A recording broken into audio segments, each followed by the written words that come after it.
você vai comprar novas mesas, por exemplo. As 30 mesas que você tinha, você tem que devolver para a prefeitura. É assim que funciona. Entendi. A lei te obriga a devolver todos os bens para a prefeitura. Quando eu fui presidente, por exemplo, 2013 e 2014, nós tínhamos carros próprios na Câmara. Os carros estavam um pouco desgastados e a gente fez aquisição de novos carros, porém, a gente fez aquisição de novos carros, a gente pegou alguns carros e mandou para a prefeitura e a gente destinou o uso desses carros no Conselho Tutelar, porque o Conselho Tutelar tinha 5 conselheiros que usavam um carro. Sim. Os 5 usavam um carro só. Então a Câmara pode fazer isso, devolve, mas pode indicar para onde vai. Você aprova por resolução, você monta um projeto de lei indicando onde vai usar o material, é possível. E aí a gente destinou os carros para ser usados no Conselho Tutelar para que eles pudessem fazer um trabalho mais amplo para a cidade. Porque imagina, tinha 3 casos de maus tratos para visitar, só tinha um carro, visitava um dia, no outro dia visitava outro, e a criança acabava sofrendo mais maltrato ainda. Então a gente destinou os carros para ser usados no Conselho Tutelar. Por falar em Conselho Tutelar, desculpa te cortar, semana passada estava aqui a Gisele do Conselho Tutelar, né? Foi um tenso o podcast, rapaz do céu, né? Falando do abuso, de exploração infantil. Você não assistiu? Dá um giro aí, que foi legal, tá? Legal assim, né? Sim. Um tema muito importante. Muito importante e muito sério, né? Sim. E é um trabalho infantil, é muito não deve ser um trabalho fácil. Inclusive mandar um abraço para os conselheiros tutelares de Mogi das Artes, que desenvolvem um ótimo trabalho. Deus os abençoe e conte conosco na parceria. Rapaz do céu. Agora, Dora, o que você achou? Então, não sei se você com certeza acompanhou o episódio do Abidã. Acho que ele era o único. Você é da situação, né? Você é da situação. Sim. Eu acho que ele era o único ali da oposição e foi cassado. Quem faz a cassação, quem aprova é o carimbador-chefe da Câmara. Quem dá a canetada?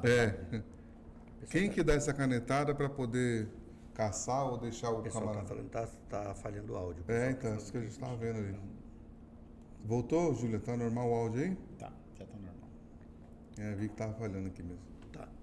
Então, acho que é importante eu me posicionar em relação a esse tema, como eu já havia me posicionado anteriormente ao processo de cassação da Abidã. Isso é bem sério também, por quê? Desculpa te cortar, mas isso é tão sério, você que está assistindo, para você entender que política não é brincadeira, cara, né?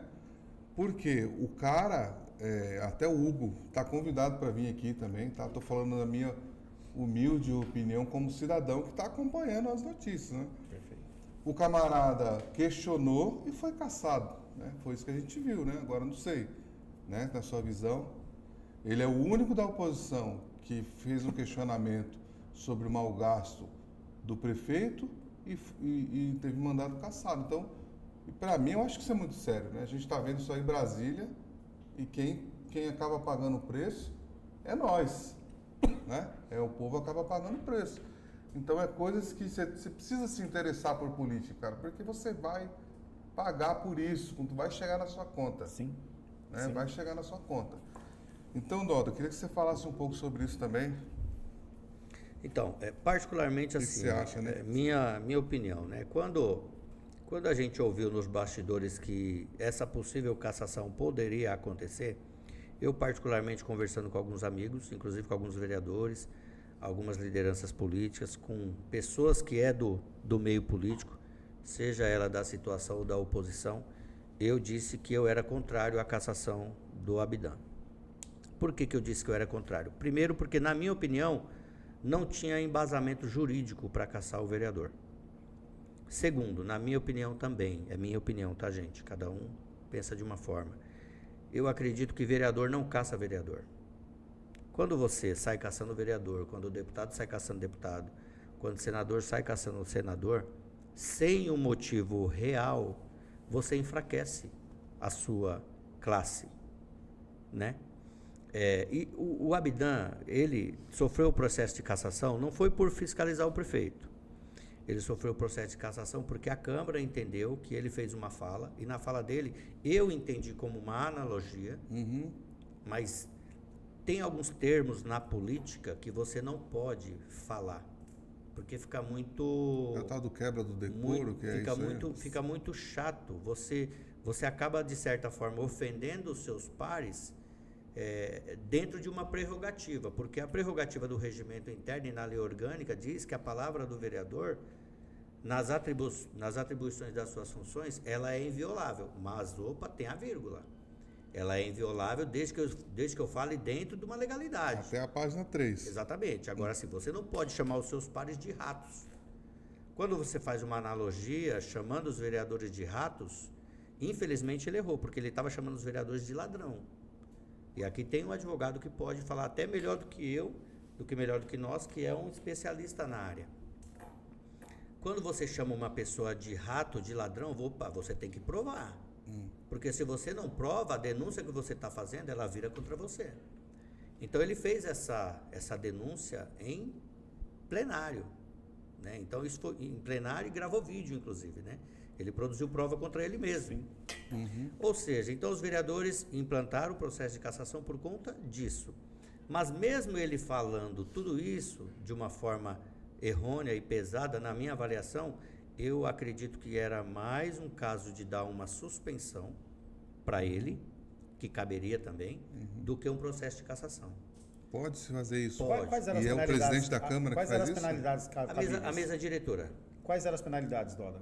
Ao invés da cassação, quais eram as penalidades cabíveis? Ele podia ser notificado, receber uma notificação, ele podia receber uma suspensão sem prejuízo de salário, ele poderia receber uma suspensão com prejuízo de salário. Aí a mesa poderia instaurar um inquérito e encaminhar dessa maneira, mas aí já foi, na minha opinião, para a última instância, que foi a cassação.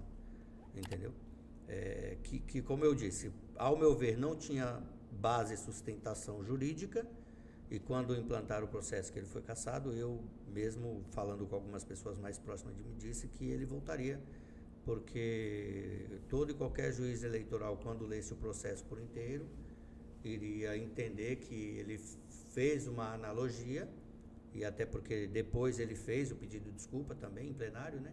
Então, de certa forma, ele, vamos dizer assim, ele errou, depois se redimiu do erro. Fez uma retratação. Exatamente, Então, mas assim, mas é aquela coisa, né? As coisas não podem ter dois pesos e duas medidas, como muitas pessoas falam, né? Mas eu penso assim, o que você faz no seu mandato, o que você fala no seu mandato, você tem consequência, que vai ter ficar com a consciência de que isso pode te trazer ônus político ou bônus político. Sim. Né? E no caso, o processo de cassação foi ruim porque acabou meio que manchando um pouco a história política dele, que está começando agora no Embu, né? Por outro lado, também acabou tendo visibilidade, enfim. Às vezes o cara quer, como a palavra que é do momento, lacrar. Exato. Né? Aí dá ruim, cara. O Abdan veio aqui, um moleque inteligente. Moleque não, né? Um cara inteligente. Né? Você vê que o cara...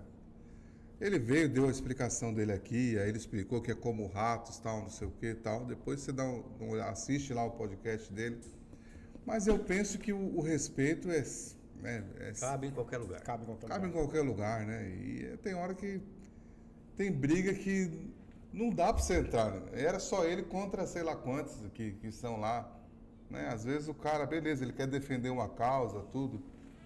Mas eu costumo pensar muito... o diálogo é sempre o melhor caminho, eu penso. Se você me permite, hoje, eu costumo pensar, e até converso com meus pares, que nós estamos chegando numa situação que está faltando políticos profissionais. Isso é opinião minha também, tá? Particular minha, que eu venho sentindo isso. Pessoas que ainda não estão buscando se capacitar por cargo público. O que é capacitar? Realmente viver aquilo, se preparar para aquilo. Eu me preparei para ser um advogado. A pessoa se preparou para ser um médico, se preparou para ser um piloto de avião. Então, por que não me preparar verdadeiramente para ser um político? Um político não é só subir num plenário, pegar no microfone e falar ao parlamento. Não, é realmente se preparar. Ter uma história, ter um passado, ter um caráter, né? Ter uma fala, né? Ter aquele fio de bigode que antigamente tinha, né? Porque falar é muito fácil. Argumento, embasamento. Você entendeu? Então, por que não me preparar para ser um político? E o que é ser um político? É realmente ter a representatividade do povo. Porque é você sentar na cadeira de um vereador e saber que atrás de você tem quantos votos, quantas pessoas que confiaram em você, quantas pessoas que veem em você a figura dele, a representatividade. Então não é só falar. Isso é opinião minha, tá, Wagner? É o que eu sinto. Mas eu acho também, cara. Falar até papagaio fala. É bem por aí, né?